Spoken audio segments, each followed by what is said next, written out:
大家问千万字，逐工要甲大家做伙来捌一字。人讲人若苦，走才去拄到好。今仔日要甲大家小解这一字，就是苦，可恶苦，读第二条。咱知影讲苦是五味之一，五味就是咸酸苦咸甜。若苦就是无甜，咱讲是苦味。一款食起来苦苦的粿，咱讲苦粿。若颠倒变的词就是甘。另外无快活的代志，咱讲是痛苦悲苦。这方面的戏剧，咱讲是苦戏苦出，也就是悲剧。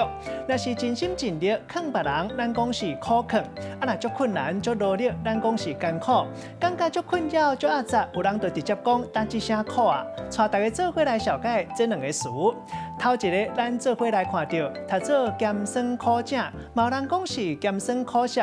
意思是讲到各种的滋味来比喻人生有艰苦，嘛有快活，各种的体验甲挑战。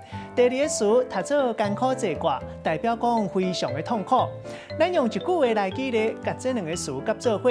譬如讲，人讲有寒就有热，有艰苦就有快活。咸酸苦正才是人生，万项代志唔通做甲艰苦坐挂，食苦当作食补，安尼人生才会快活。今仔日小解这一字读做苦，提供给观众朋友来参考。